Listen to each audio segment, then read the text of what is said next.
So up next is Omar, a co-founder and CEO of Nova Mobile, and with a keynote on the rise of brand MVNOs. Omar, please.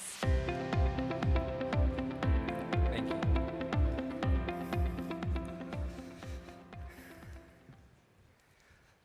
MVNOs. What if I was to present you a key today, and I told you that that key unlocked a door, and behind that door was a market poised for exponential growth? Would you turn that key, or would you simply look at me and tell me that that's not your key? Ladies and gentlemen, my name is Omar Parreira, and I'm the COO and co-founder of Nova Mobile. And behind the very door I'm talking to you about is the world of branded MVNOs. Now, this isn't a new concept, and for those of you that work in MVNOs and those of you that work in telco, you'll know that this has actually been something that's come about years ago. But more and more brands that are not actually aligned with the telco space or that have ever offered mobile services are now coming in, looking into our industry and saying, well, we want to play in that game. The majority of you in this auditorium tonight would have flown into Barcelona. How many of you, during the checkout phase of buying your flight tickets, saw that the actual airline that you flew with was now offering mobile connectivity plans as part of their product offering? How many of you have pulled out your very phone to make a transfer, to receive a payment, and now seen that the very bank or neobank that you use is now offering mobile services as part of their product range? And to a lesser extent, but one that's rising more and more, and one that we're seeing more in the market, how many of you have visited a sports team and seen that they're now offering data SIMs with their organization's branding on it? These are just some of the examples of businesses that are now looking inward and looking at the MVNO sector, and they want a slice of the pie. So I told the GSMA that when I was going to come on stage, I wasn't going to make it too techie. So I've narrowed it down to 2 key points. And this is really the why. Why are businesses that have never been aligned with telecoms, that have never been aligned with mobile services, why are they now deciding that the MVNO sector, out of all of the digital sectors, is the right one for them to come and try and attack? The first point is a very basic but very simple point, is that they're now seeing that year on year, the MVNO sector is growing at a rate that we never, ever saw. By 2030, it's estimated, so in the next 5 years, it's estimated that the market value for the MVNO sector will reach just shy of $150 billion. And that's staggering because it's grown quicker than we ever imagined. And these businesses that have no telco affiliation, they look at those numbers and they think, well, that's something that we want to get into. Everybody wants to unlock a new revenue stream. But I think the main point that comes out of the whole MVNO landscape is eSIMs. And it's something that has been spoken about so much over the last few years here at MWC, but it's on the rise at a rate that we never ever imagined. The rise in eSIM adoption has essentially allowed new players to come into the game. The GSMA Intelligence and our very own Pablo Jacopino that introduced the summit today have written a number of papers on eSIM adoption. If we take just the baseline scenario of eSIM adoption, in the next 5 years, we should see 6.9 billion eSIM connections in the consumer market. That's staggering. And I think that that's been one of the main catalysts for why businesses are now looking at the MVNO sector for a way in to digitally innovate their product offering. But what does eSIM bring about that other products and other offerings don't? eSIM has actually made it easier than ever for any sort of operator or any sort of business or brand or influencer or even individual to enter into the MVNO market. We can essentially say that eSIM has democratized global connectivity. It was once the MVNO sector, or the actual telco sector as a whole, was once a game that only the big giants, only the big MNOs had monopolized. And so the boundaries were very, very high. You'd have to break through walls to get into this sort of sector. But now the MVNO sector with eSIM the boundaries have been lowered. So the entry is far less. And if you want to set up an MVNO today, you can literally do so from your mum's basement. I mean, it's so, so easy. But apart from those two elements, why is it that brands and businesses alike look at the MVNO sector? What is it? And again, what's that question of why? What is the why? Well, they're at an advantage. A business or a brand that has no telco affiliation will most likely already have an existing user base. And even though you have an existing user base that have absolutely no you've never pushed mobile services onto them, well, you're already 50% there, because if you're a new player and you want to come into the MVNO market, and our business at Nova, we know this all too well, 50% of your original budget when you come into the market, you're going to blow on marketing. But when you've got an existing customer base there at your disposal, you can pretty much push whatever mobile services product you want on them. You just need to see if it sticks. Now, I'm quite new to telecoms. I co-founded Nova about a year ago.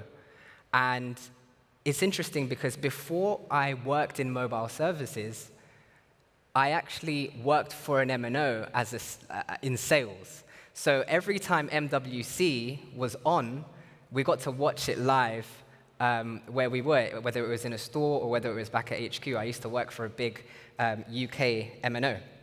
And so to be on this stage is quite surreal. But I still remember a few years back when I watched one of the speakers from Virgin Media. They stated that 50% of the cost of running their mobile service, so the CapEx and the OpEx, was actually already amortized by the extra fidelity they had with their broadband customers. So essentially, if a broadband customer's life cycle was a year, with mobile, it was considerably longer. And so when we're asking the question of why and what an existing customer base does, well, Virgin there showed us that that's a reduction of churn. The real reason why mobile services are pushed onto people in certain scenarios are because they can actually elevate a product offering. Where we're located in the UK. And two of the biggest retailers, Asda and Tesco, offer both financial services and mobile services. Why do they do that? They do that because they understand that human beings are creatures of habit. So if you pull out your mobile device and you're with one of those grocery chains, Asda or Tesco, and at the top left corner of your phone you see Tesco or Asda, well, statistically, you're more inclined to go and do your food shopping at that grocery chain. So it makes sense, and sometimes combining mobile services into your product offering, even if you're a brand that doesn't necessarily operate in the world of mobile services, or if you have absolutely no affiliation at all, can sometimes stick. And so the why in that scenario is to increase stickiness. So I was going to do the whole Mint Mobile and Ryan Reynolds. I know that a couple of people have already touched on that. But this is quite similar. So with Ryan Reynolds and Mint Mobile, it was never so much a business coming into the market. It was more an influencer. And Ryan Reynolds had a 25% stake in Mint Mobile. And he was able to leverage his existing fan base and push mobile services onto them. And it's quite neat. But in recent times, what we've seen is we've actually seen YouTubers, TikTok influencers, now deciding that they don't want to leverage merchandise or makeup brands. They now want to get into telco. And 24-year-old Larissa Manoela from Brazil is a very, very prominent figure in the Brazilian social media scene. She's got a following of over 54 million Instagram followers. And like I just said, instead of offering merchandise, she decided, to monetize her platform, she said, no, forget it. I actually want to get into MVNO. I want to get into telco and launch my own eSIM company. And it went from her wanting to launch an eSIM brand to her followers saying, no, actually, we want to buy airtime. We want to buy physical SIMs. So she decided to set up her own MVNO with the help of an MVNE called the Dry Company and Surf Telecom, which bounces off of the TIM network in Brazil. And this is just one way that showcases how not just businesses, not just brands, but actually influencers are now also clocking on to what's happening, the exponential growth and the boom in the MVNO sector, and they also want to be a part of it. Now, I included this one because this is a little bit closer to where we are, and it hasn't actually happened yet, but it's about to happen. But Barcelona Football Club, just down the road in the Camp Nou here, have decided with the New Era Visionary Group, who are actually here at MWC as well, to enter a 5-year agreement to launch a sports MVNO. Now, sports MVNOs are not very common, and a lot of you will have never really heard of them, but they are very much about. In Latin America, Cruzeiro have launched their own MVNO, a very prolific Latin American sports team. AC Milan launched AC Milan Connect 3 years ago. And Barcelona are now following suit and realizing that there is a revenue stream that can be unlocked through mobile services with their fan base, and they have one of the biggest fan bases in the world. Now, when we came to market, Nova Mobile came to market as a B2C travel eSIM marketplace. But over time, we found that we kept on having conversations with big brands that wanted to come into the market. And they asked us, how did you overcome all of the challenges that you would face trying to break into the MVNO market? And one of the ways that we did so was just doing it the hard way, finding agreements, getting our wholesale agreements right. We had to do all of the groundwork. We never used any aggregators. We never used any enablers. So we understood how difficult it was for, if you're a business, if you're a brand, if you're an influencer, to still break into a market that is still poised for a lot of growth.